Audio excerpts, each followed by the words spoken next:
Alrighty. Okay. You see the recording? I do. All right. Eva, welcome to SCCaR Sacred Cracks and Crevices. It is such an honor to have you here. I'm so excited for our conversation. Thank you so very much for saying yes, for your generosity of heart and time. And I would love to know how you're coming into this conversation today. Yeah, thank you so much for having me. I must admit, I am coming in a little scattered from just parenting today. I have a 1.5-year-old and a 7-year-old who had no school today. And so we just came back from our walk. I still have to do dishes, few just life things, but I'm really excited just to be here talking with you for this time. So thank you so much for having me. Thank you. And I appreciate your honesty. Thank you for being honest about how you're in as a busy mom. I wonder, have you, looking back at the past week, was there anything that elicited in you awe or wonderment, something that just made you stop and take a closer look? You're asking me this at a very interesting time because usually I am a few things. Like even just after this tonight, we had a lovely walk. It was warm here in Pittsburgh for once. And I feel like my kids are at this age where it's just really fun and they're very sweet and they're just, I don't know, it's a very sweet season of life and I'm very grateful to be in it.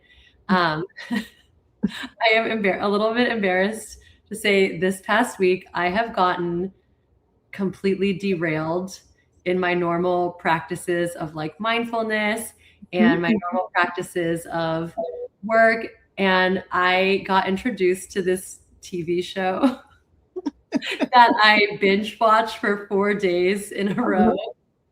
And I finished 40 episodes in 4 days.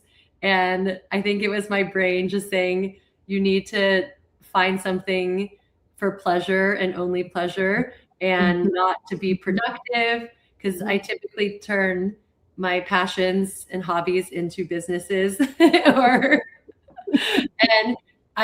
rarely do I enjoy something for literal just enjoyment. Usually it's like, okay, I need to, exercise or, practice this to be better be a better mom, be a better partner, be better at work, improve my businesses, whatever. But binge watching this show is literally just for enjoyment. Yeah. And I've become completely obsessed with this storyline and these characters. And so I feel like I've been literally just, I guess, in the last week, I've been in this world a little bit. It's a Chinese drama called Pursuit of Jade. And that's the one thing that has given me inspiration a little bit this past week. But honestly, it's outside of binge watching it. I feel like it has actually helped ground me in a lot of ways because the storyline is very interesting. And the main character is this very strong female lead. And it takes place in, hundreds of years ago, China.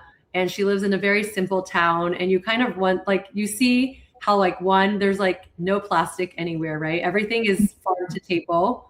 So, even though they didn't have the luxuries of modern living and, but it's almost like we're trying to get back there in some ways where she's actually a butcher and she slaughters these pigs and then people buy them straight from her and she wraps them in a paper. And that's probably the freshest meat you'll get. Whereas you think about here, how many places does our food come from? And, she also has this little sister who's my daughter's age who, plays all day. She doesn't have a plethora of toys and stimulation, and she lives a very happy and fulfilled life. And the storyline also follows, a love story between her and this man who is born into a lot of privilege, who kind of yearns for this simpler life. Yeah. And he really just kind of, gives you that juxtaposition and reminder that the simple things really are the best things in life. And that's kind of what, there's a whole storyline with political craziness and war, which you're like, oh, wow, literally things never change throughout history, throughout every civilization. Like we're still doing this. Yes. And, but like they all yearn for this like simple, beautiful life. And so I was very inspired by that. And yeah, for some reason the show has also helped me release any stress I have around work, life. I'm just like, I don't care. I just love this. I'm just in this world. So it's done a lot for my morale and my last week. I love it. I again, thank you for your honesty, and I'm really honoring you for choosing joy, honoring you for choosing pleasure. I think we're almost at the tail end of the Taurus season in astrology, and pleasure and ease are some of the themes of Taurus season. So I think that might have been an influence for you as well too, and really appreciating the story, because the way you describe its effect on you, I can see how you're juxtaposing it to what's going on in our world too. That reminder, oh yeah, this is humanity. This has been the cycle that we've been on forever and ever, and how do we ultimately get off that wheel? So thank you. I may be jumping into that myself too. Please watch it. I'm trying to get more people to watch it, and so that we can discuss. Yeah, I will. I love stories that for me are I can see the present moment. I can see our humanity, because I do feel deep down we are all searching for simplicity, regardless of the complexity that we attract to ourselves. Ultimately, we realize that doesn't bring us happiness, and then there's that yearning for simplicity that feels very human. For sure. I don't know if it's also age, like, gardening. I planted a bunch of dahlias and different flowers, and we just planted some trees, and just like eagerly watching them, waiting for them to bloom every day. I saw this funny Instagram reel that my friend shared, where it was like the point of view of the plant, and the person's just like out the window every day, like looking at them. And I was like, that's me. Every day I'm just looking out there like, have you grown yet?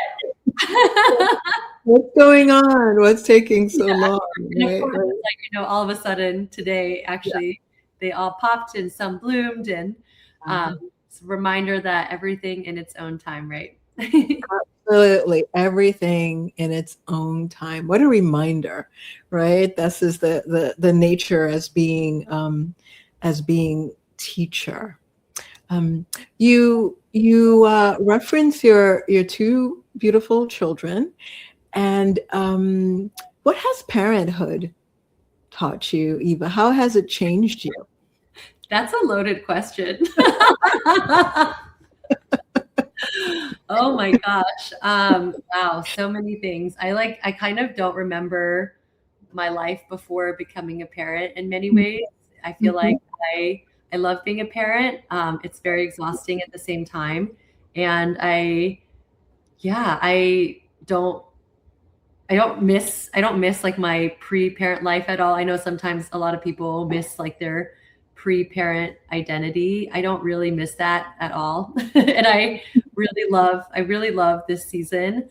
I feel like kids just teach you so much about being present, and not to say that, everyone needs to have kids, like that's not what I'm trying to say. I guess I'm just saying children do have this like effect of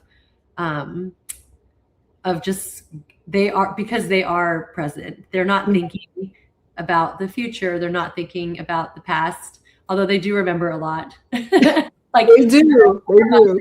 when you told me this thing when we were at the playground. So sometimes they do live in the past. But yeah, just to really find all the little joys, and especially I have a 21-month-old, and he's just in this phase of complete wonder. So, we went on this little walk in our neighborhood, and he just stopped to notice like somebody is repaving their part of the sidewalk. So it's just rocks, and he loves rocks right now. So, I would have just walked right across it, and he just stops and is just obsessed with these rocks, and just noticing little things like that and they always make you stop and notice. And he's also just so funny. They are. There's so many, I'm trying to think the funny things that he does and says. Like, he always closes our drawers. So I'm like, oh wow, I completely forgot to close all of our drawers. And he's like, boop, boop, boop, don't worry, I got it. And he loves to eat, and just watching him enjoy food is such a treasure. Like, if he eats something he loves, he'll just do this like happy dance of approval. And honestly, like watching him and my daughter too. So we have like a bigger age gap because we had a bit of an infertility journey in between, and she is just such a great big sister to him, and I have a big sister, and so I feel like watching that bond has been just like such an amazing joy to watch, and seeing her take care of him. And I hope that they have that bond forever.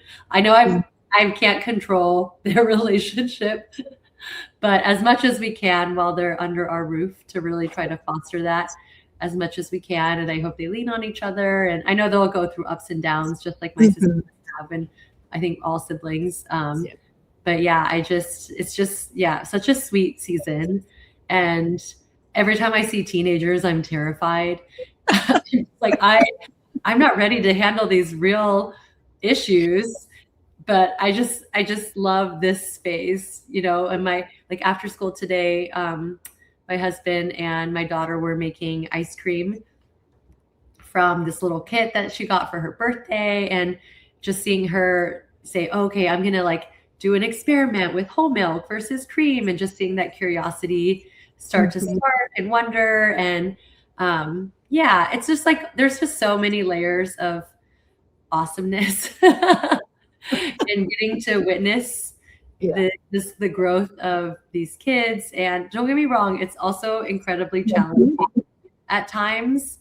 And it's both, right? It's exhausting and so rewarding. And it's all the feelings. And, you want your alone time, but you also miss them all the time. And so, yeah, I guess as far as it's changed me, oh my gosh, I don't even know. So I guess in all the ways, every way possible, time management, how I spend my time, what I say yes to, what I save my energy for, boundaries, in trying to protect this family time that we have as much as we can, while also figuring out, work schedules and trying to, make a living. My husband and I always talk about it, because we're very much, I think, in past like the hustle phase of our lives, where, we maybe in our 20s and early 30s, work was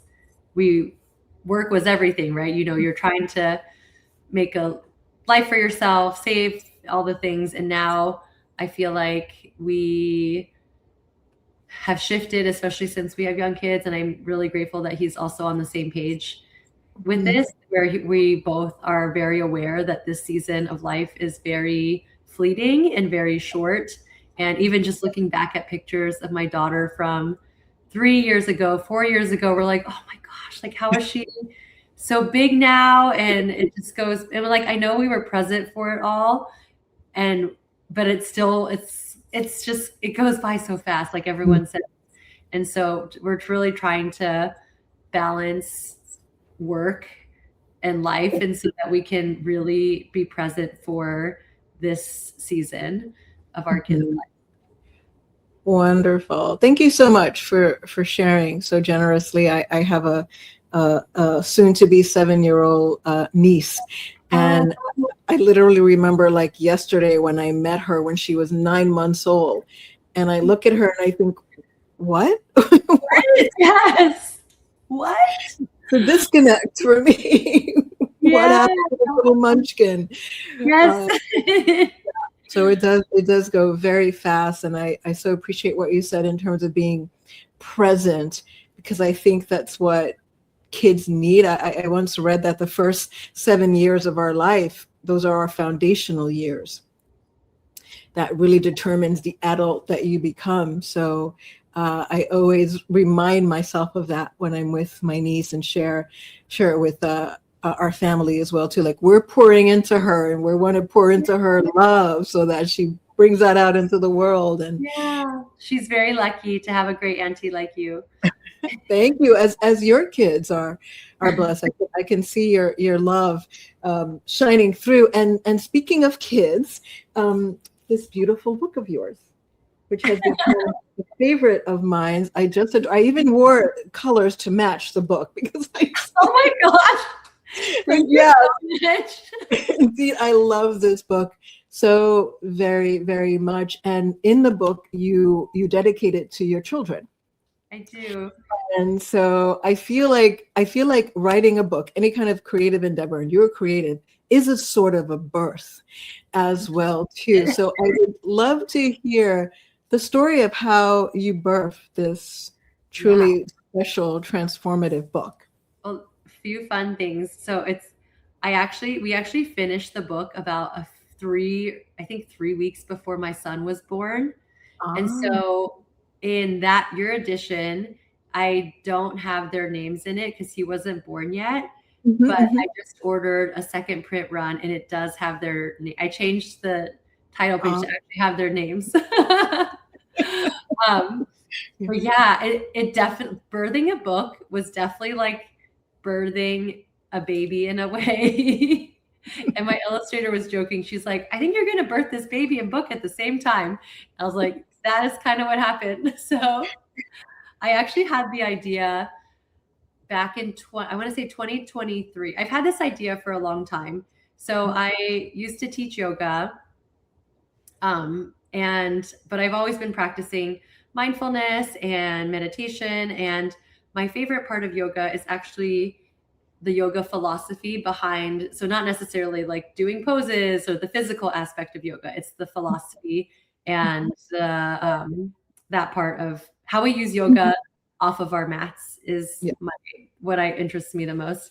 And there's an ancient text called the Yoga Sutras of Patanjali, and written thousands and thousands of years ago, basically the cornerstone of modern day yoga. And in it, there is a concept that has really resonated with me called Purusha and Prakriti.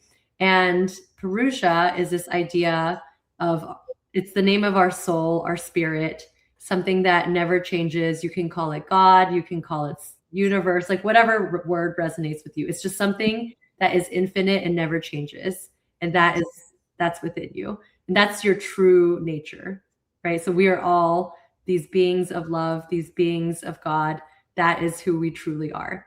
And then the flip side of that is called Prakriti, which is literally everything else. So our physical appearance, our personality, even, right? That is not always the same. And so it's just all these things, it's nature versus nurture, I guess, but like literally everything else. Yeah. So in the sutras, it says that we kind of suffering in our lives is caused because we're going through life chasing all these prakriti. We're chasing all these other things and thinking that's who we are. We think we are our jobs. We think we are our bodies. We think we are our titles of mother, of daughter, of sister, of friend. Even all these things are changing, right? So like that's who we think we are, but who we really are is Purusha, this soul, this spirit that never changes. And what it really is in simplest terms is love. And that concept has always resonated with me. And I've always wanted to put that into a children's book somehow. And I'm not a traditional writer by sense. I guess like I've never considered myself like a writer, but in my mind, I'm like, oh, I've always wanted to make this into a children's book and give this gift idea to kids in a digestible way for them. So I remember in 2020 writing that down as one of my goals, like write a children's book about Perugia and Pakriti. That is kind of universal. And then, so, time went by because I'm like, I don't know how to write a book. I don't have the words. I just have this idea. And so then in 2023, we were actually like, I had 2022, I want to say, was a really tough year for me with our fertility journey. I was just feeling really stuck, very sad. And I reread this book called The Untethered Soul, which I'm not sure if you heard of. Yes. And I read it before, but for some reason, it was like in January of 2023, it really unlocked something for me then. And it was, basically, I think his chapter is about meditating on death and how we really just get this like one wild, precious life. And, why are we worrying about all these different things? So it really helped me let go of everything that I was holding on to from this infertility journey and really just open up and be present and grateful for the life that I have.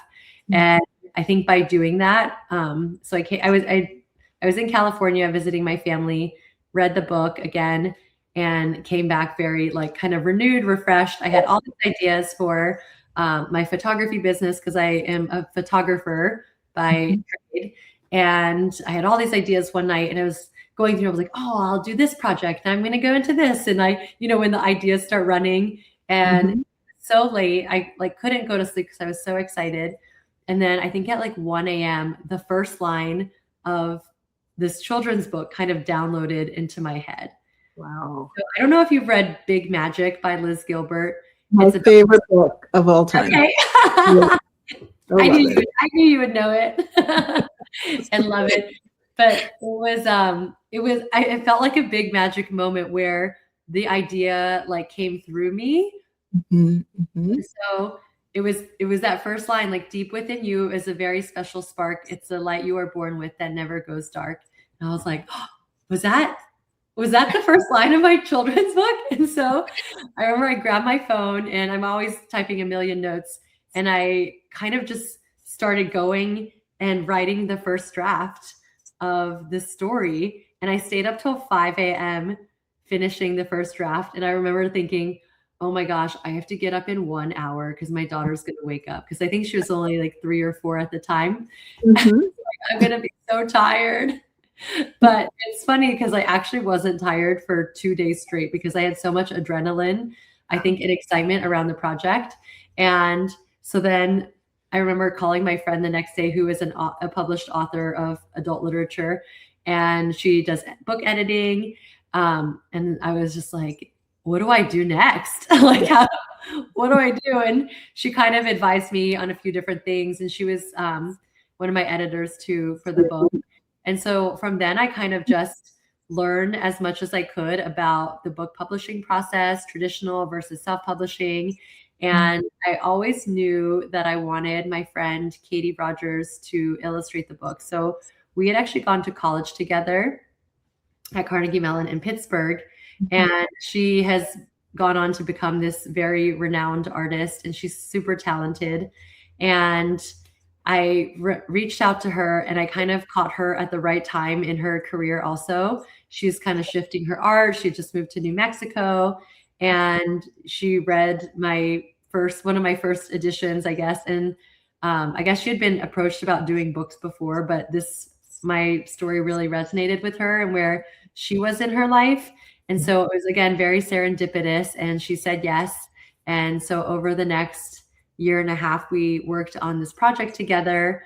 And it was we had gone back and forth a million times on different renditions of every page. And it's a lot of work illustrating a book. And it was her first children's book to illustrate too. So, there's 16 spreads plus a cover plus the end pages. And she did everything by hand. And so it was a very tedious project. But I remember when I found out I was pregnant with my son in 2024, we had a deadline that we kept moving out because the creative process cannot be pushed. But then I was like, okay, actually, we have to finish this book by August because that's when I'm having my baby, and after that, I'm going to be out of commission for a long time. So we met the deadline though, and that's why she said, I think you're gonna birth the baby in this book at the same time. And we sent in all the files and everything to print about 3 weeks before I had my son. Wow. What an incredible story. What an incredible story. I mean, there's so much serendipity, like this was going to happen no matter what, that you read The Untethered Soul, Big Magic. I mean, 2 amazing books that just opened you up, and it takes me back to your garden and looking outside to see when something is going to burst, and this notion of timing and downloading, which is what Big Magic for me is all about. Like, this is the muses, they come when they come, you can't control them, but you need to grab it. You need to grab it. You need to get on your phone. You need to stay up until 5 a.m. and really just jot it down. So we must have been quite happy with you. I know. I feel like sometimes, and a lot of people are always like, when are you gonna write another book? And I know a lot of authors who are very prolific and churn out 10 books a year, and I don't think I'm that kind of person. And I don't want to push another idea unless it comes to me and I feel inspired by it. And I feel like it does feel like a work of art in that sense, where especially I know, and a lot of children's books are put together very quickly these days, and so I feel like Katie and I's book is very much done with care, and like every single detail was very thought out. I know she hand did every background in this book, whereas like these days a lot of things are done on a computer, so you can just click a button and you can make a gradient, where she hand did pastels to blend to make that gradient of a beautiful ethereal background. And so even if people don't know that, I feel like they can feel it through the art and appreciate it, that there's like a hand-doneness of it, kind of going back in a world of AI and things just moving so fast, to have the process of slow. And it's funny because I think when I first started this project, one of the reasons I wanted to self-publish was because I didn't want to be on someone else's timeline. And I was like, well, traditional publishing, you don't finish a book. You don't even see your book for like 2 years, right? And so I was like, well, I'll self-publish and I can get it done in like 3 to 5 months. And it still ended up taking us maybe around 2 years from where I started with the manuscript and editing. And so it's just ironic because sometimes I feel like I'm actually by nature a pretty type A person. And to be reminded that to really just trust the timing of everything. Absolutely. Trust the timing of everything. And I really appreciate that this was a slow process, because I have to say, when I hold the book, when I look at the pictures, it does feel bespoke to me. It feels different, and the love just emanates. You can feel these things if you're paying attention, I think, as humans. And as we seem to be going down the route of artificial intelligence more and more, I do think having a contrast as to what does it mean to be human.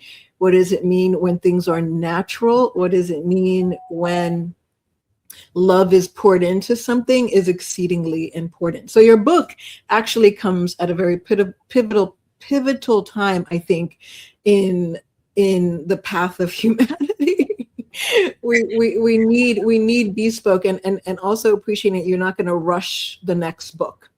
You're going to take your time. You're going to let it seep, and then you're going to see what the universe would have be produced through you, because this feels very much like this was for Eva. you were to birth this, and you listen to the call. Yeah, I've never had an experience quite like that. Well, there have been a few events that I have happened in my life where maybe I was the vehicle. But this was definitely, but I've never had like a direct download in this sense. And I love Big Magic for forever, and I love Liz Gilbert and her letter. Have you heard of her letters from love? Yes. Amazing. Obsessed with those, and I do that practice also. And so I just love her, and to have that actual experience, because she has it so definitely through all of her work. And to have that experience once, even, I feel like was so cool, to be able to be like, oh, wow, I feel like that idea was not of me, and it came from something bigger, and because it wanted to be shared into the world. Indeed. And thank you for saying yes to that. Thank you for saying yes. I will be the vehicle by which you come through. And you mentioned the word love, which is deeply meaningful to me. Like one of my favorite, I'm going to read one of my favorite passages of. I'm curious to see which one it is. It's your light in its purest of forms is love. Love for the earth and the skies up above. Love that is as big as the ocean is blue. Love that is boundless and connects me to you. Love that is boundless and connects me to you. Share with me a little bit more. Like what does love mean to you? You can elaborate on these beautiful words, but it's just, I mean, the artwork is stunning as well too. So it's that's my daughter's favorite page. Really, so with the whale? Yeah. So she requested a narwhal and a rainbow. And here she is. Hello. Hi, sweetie. You want to say hi to Mama's friend? Say hello. We're having a conversation about your favorite page in my book. Which page is it? The narwhal one. Because you said, I want a narwhal and a rainbow. Wow. Thank you. I need you all the way from my room. You can hear me from your room? Okay. You going to bed? Why is there two? I don't know. There's two of you on the screen. All right. Good night, honey. Good night. And say good night. Can I say good night? Good night, beautiful one. Bye-bye. I love you. Love you. How beautiful was that? Oh my goodness. Yeah, you can play with them tomorrow. Thank you. Good night. Right on cue. That wasn't an accident. I know. She's like, time for my entrance. So that is her favorite page. And so my illustrator put this rainbow in and the narwhal, and she had sketched everything out first. I think we had a whale there first, and then Aria said she wanted a narwhal. So it's a narwhal. And we put the main kind of ethereal character. I remember I was like, can we have her like riding on the narwhal, like hugging the narwhal? Because it's like, we are connected to the natural world. Yes. And that's kind of what we wanted to convey through that illustration. And I think that was the page where I wanted to kind of describe to children and adults, like what is this love spirit we're talking about, right? And so it's hard. It's so hard to describe, because once you describe it, it's not it. There are no words to describe it, right? Yes. Beyond words, and like all we can do is use our words to our best ability to try and describe it. And in this case, in my book for children, so in like very simple terms of what it is. And so, that's why I said, like, this is like, what your spirit is really just big L love. And it's not like not romantic love. Some people call it what's that word? Agape. Agape, yes. So it's kind of like agape love, but maybe even bigger than that. It's boundless love that really connects all humans. And I really do believe at our core, like sometimes I envision, if I'm in a very peaceful state, I can envision, all of us, and you're just like, okay, this like spirit of like light center, and that's like who we are. We're floating around in these bodies, but like who we are is the same, and it's all connected through this spirit, and we all want the same things in life, right? We all want, we're all searching kind of for the same thing, and we all have this light, this luminosity, this bigger soul, and that's who we are. And I guess like sometimes I have trouble explaining it, or people stumble upon because because we're so used to being like, I am, even like empowering affirmations, like I am smart, I am kind, I am a great person, whatever, like I am, but like even that is not who you really are. Do you know what I mean? Like even you can be all these things, but that's all Prakriti. That's all the little s self, because those things can change on a daily basis, on a yearly basis, right? Like, but who we are these pure beings of love, and that never changes. And that's what I wanted to convey in the book, because it's like you don't have to earn it, you don't have to choose it, you don't have to get it from somebody else. It will never change in your life, no matter what you do. It is always there before you were born till after you die. Like it will always be there. And that's the soul, that spirit that connects us all. Yeah, absolutely. Like at the beginning of the book, in the I guess this would be the leaflet area, there's this part, I'm going to just read it because it just speaks to me so deeply. It's deep within all of us is something so much greater than what we can see. It's an inner light that's so infinite and expansive. It reminds us that everything we'll ever need to navigate this journey of life is within us already. Discover and connect with your own light, your own magic, and be reminded that you are already enough and loved exactly as you are. And oftentimes I'll put here and now, just as you are here and now. I love that addition. And I just would, because it's a reminder. You don't have to go in, right? Just right there. Yeah. So I just. I love that. I love that so much. Here and now. Yeah. It's like, so, the book kind of takes you through the journey where, no matter when you get older, it doesn't change. No matter what happens in your life, it doesn't change. And it's there to guide you through your ups and downs, as a reminder that no matter what you do or don't do, you don't have to earn it. It's still there.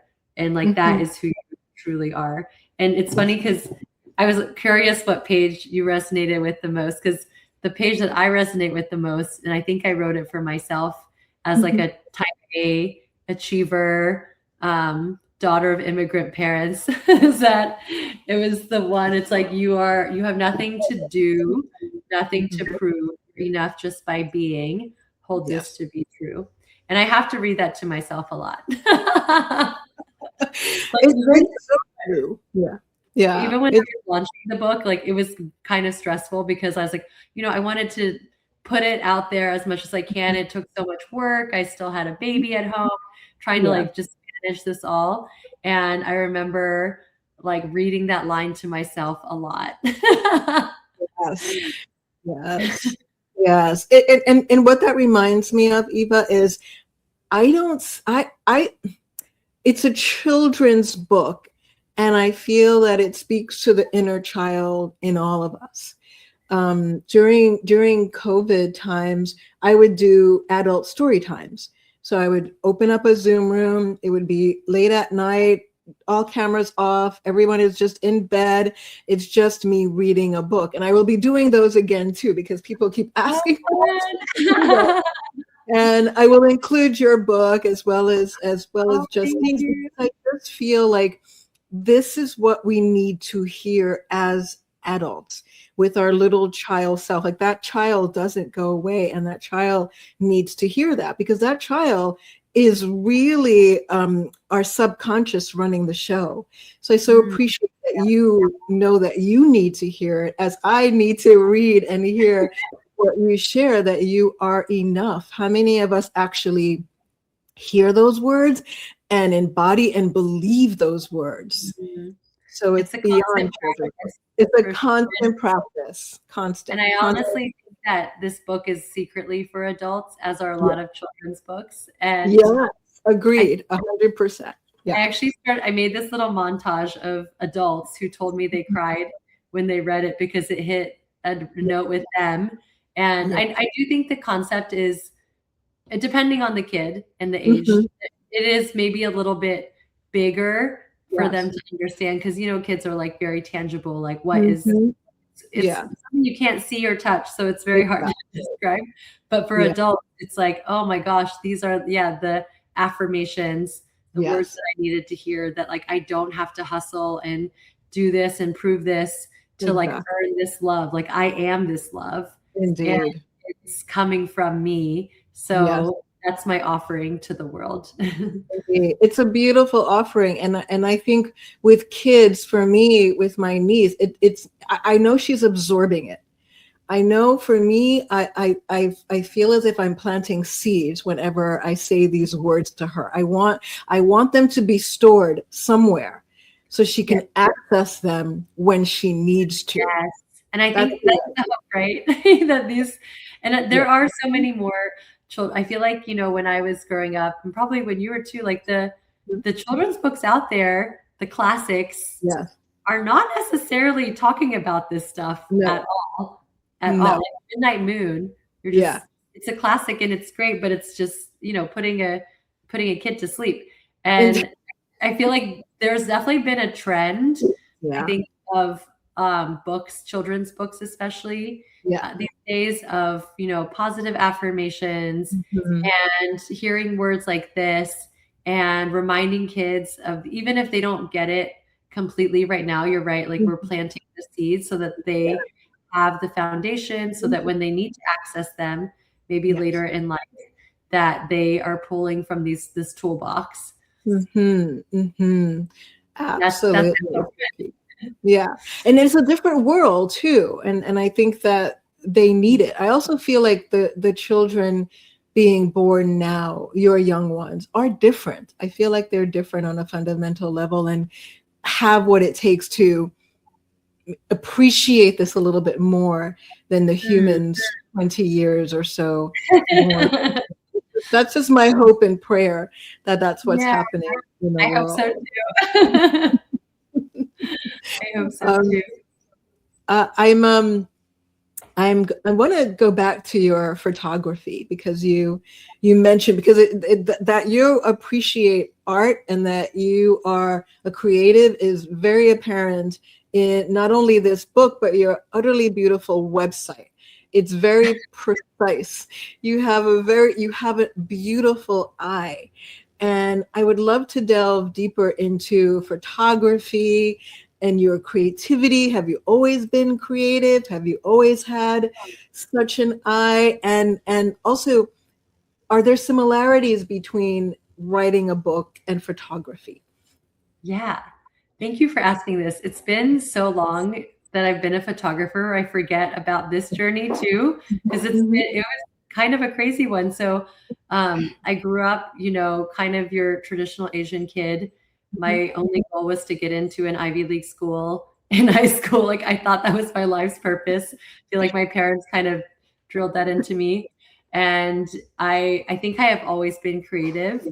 But I have the parents who are like, you can't survive as a creative. You're going to be poor. You're going to be a starving artist. And so I went to school for marketing, business marketing, and I minored in communication design, which is kind of like graphic design. And I should have known then, because I only enjoyed those classes, and I enjoyed none of my business classes and math, and I hated all of those things. And so after college, I ended up working in retail, corporate retail, for a few big retailers. And it was a little bit blend of creative and business. So I kind of helped figure out what clothes would be in these hundreds of thousands of stores and work with designers to actually get the things designed, work with planners to see how much to buy. But I think secretly I would have wanted to be the designer. And there was a point where, and it's funny because this industry, people treat it like brain surgery, where I remember I was in a meeting for maybe 8 hours discussing the color of a mint, what shade of mint for a corduroy pant. Mhm. And I was just like, there has to be more to life than this. Like, nobody's going to notice or care. But I mean, people do care, I guess, in that realm, but it was just not for me. And I ended up leaving that job. And around that time, I found yoga. And I remember I quit and I was like, oh, well, I could just apply for another job in the same field, but then I'd be doing the exact same thing just for a different company. And I kind of had to make this radical change. And at that time in my life, I was like, okay, what do I love to do? I love photography, but I honestly was such a hobbyist. I just bought like the most basic starter camera. I was taking pictures on this trip that I'd gone on. I knew nothing about it. And at that time, I actually ended up working I ended up working at Lululemon, which Lululemon's very different now, and I have different opinions about it now. But at that time, it kind of changed my life because it actually was more than like a clothing brand. It was more about like personal development. And so they sent us on all these retreats to like about goal setting and just like really like in my 20s, it really brought out the like just going after your dreams kind of, mentality for me. And so at that time I was working at Lululemon and I also started just doing photography for fun. And my friend, I remember we had to set goals at Lululemon, like whether not necessarily within the company, just like your goals in life. And they made you pick ones from your health, for your personal life, for whatever career aspirations you have. And so I ended up, my friend told me, or I had a set of goals. I was like, okay, I want to do one paid photo shoot a month or like do 12 paid photo shoots. And my friend ended up sharing it on her neighborhood listserv. And I ended up getting 12 clients in like a week. Because I was also charging nothing. So it was basically free. But I was like, I can't believe anybody would pay me to do this. And so I was just floored. And I was like, wow, that really works. Like it works to put yourself out there and to try to manifest something. And so that's what I really started believing in, like the power of manifestation and like setting goals and telling everybody about your goals because people want to support you. And so that kind of led on this crazy journey to where I am today.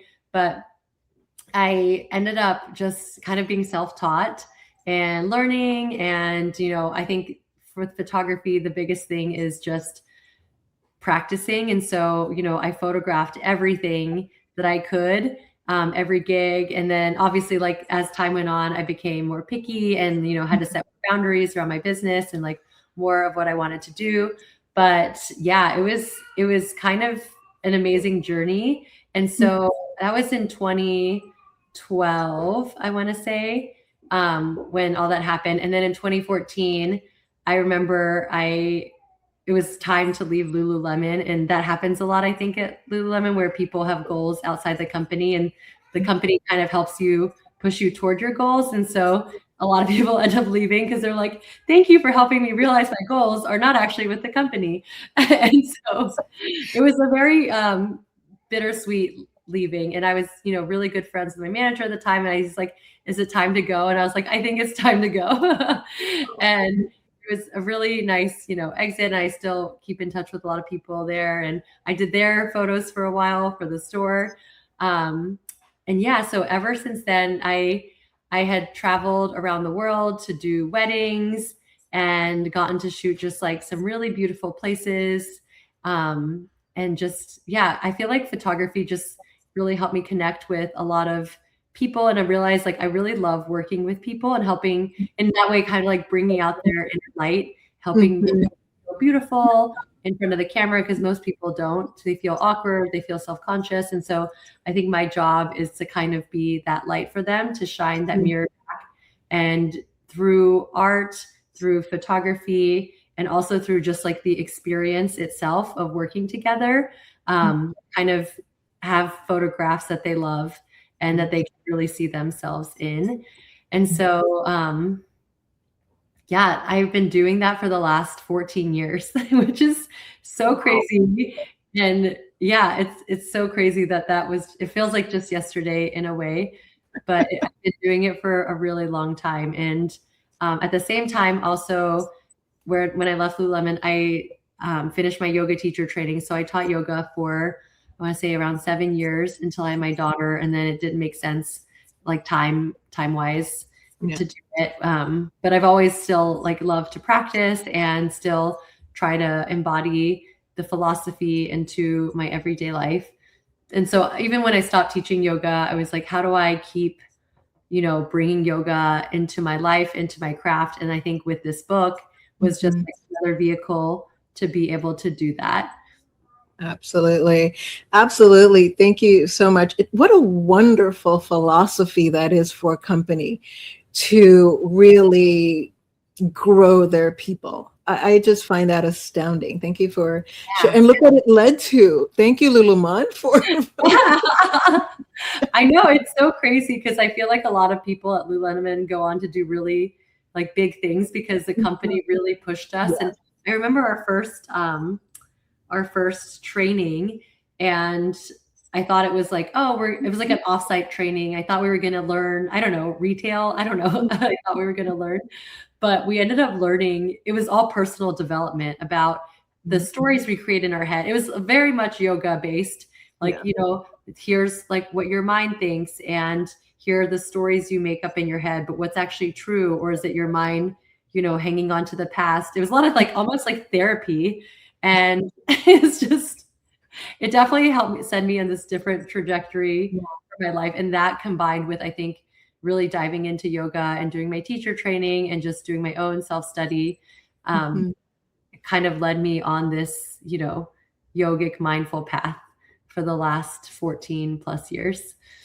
Absolutely. I can see the consistency with light, because I think yoga and its philosophy encourages that. Yoga planted the seed for your book, and photography. I really appreciate that, because I don't like photographs of myself. And I remember a beautiful photographer taking a picture, and I'm shooing him away, and he's like, please allow me to take a picture of you. I want to. And I thought, no, I don't want a picture. And he could see I was a little insecure.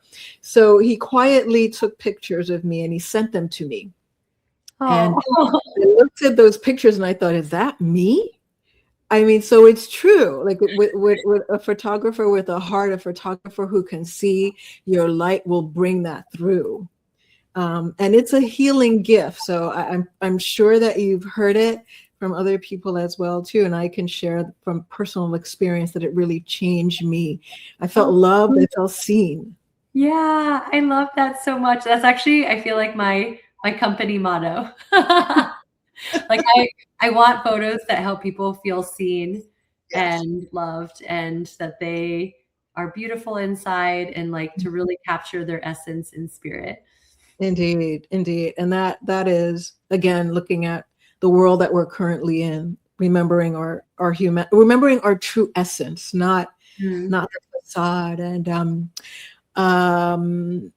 I typically, towards the end of the hour, that goes way too fast, I will ask the question of, imagine that we took this particular snippet of our conversation, we put it into a bottle, beautiful bottle, and we threw that bottle maybe 20, 30 years down the line.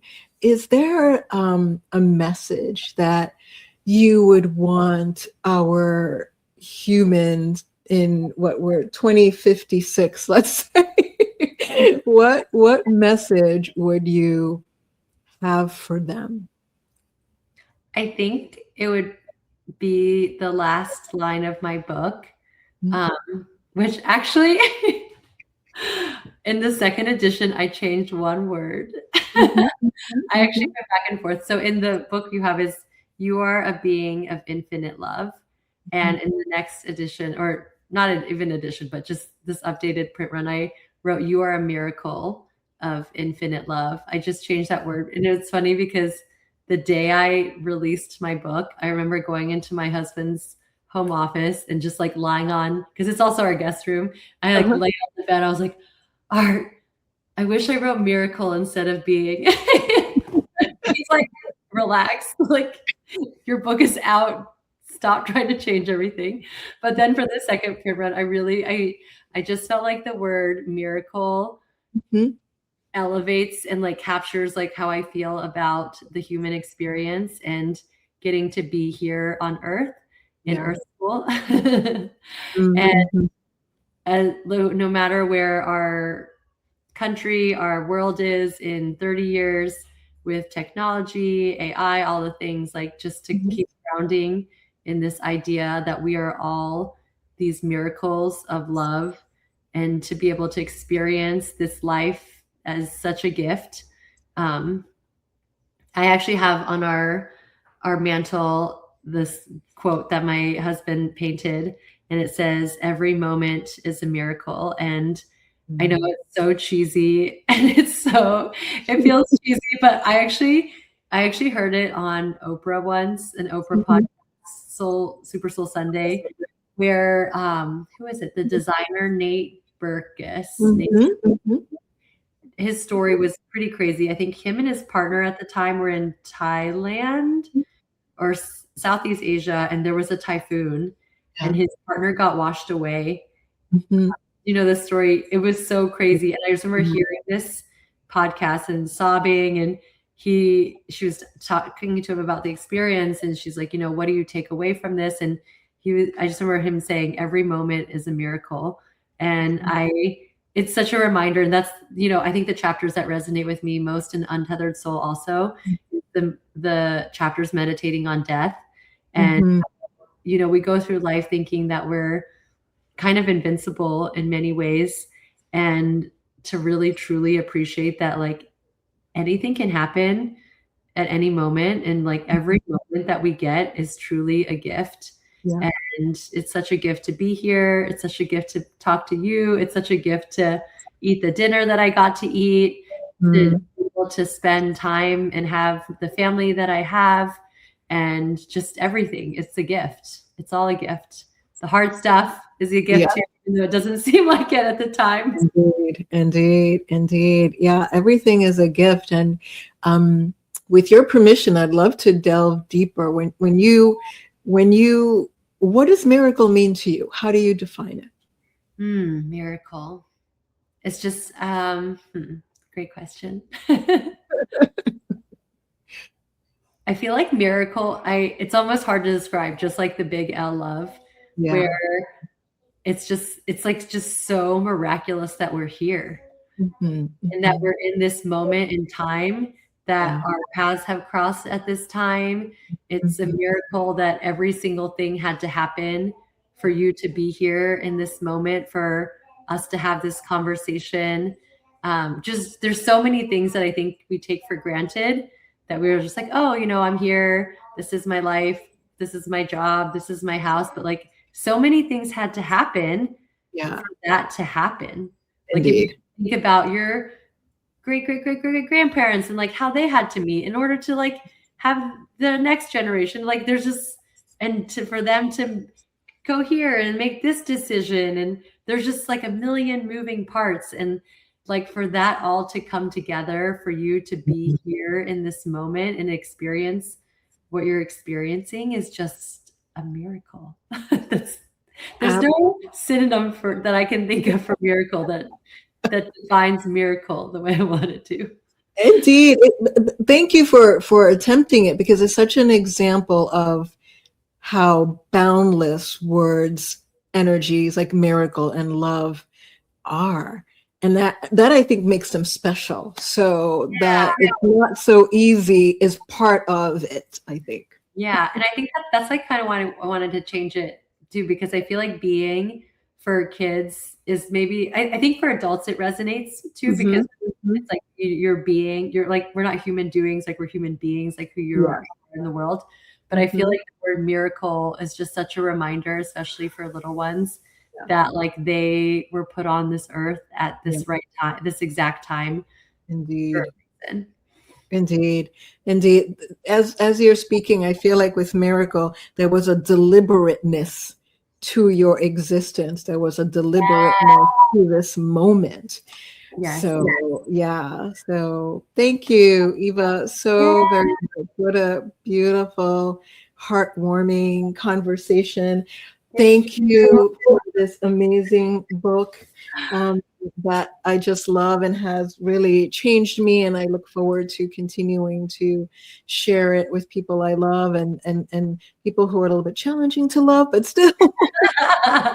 It's an offering. Gentle hint, hint.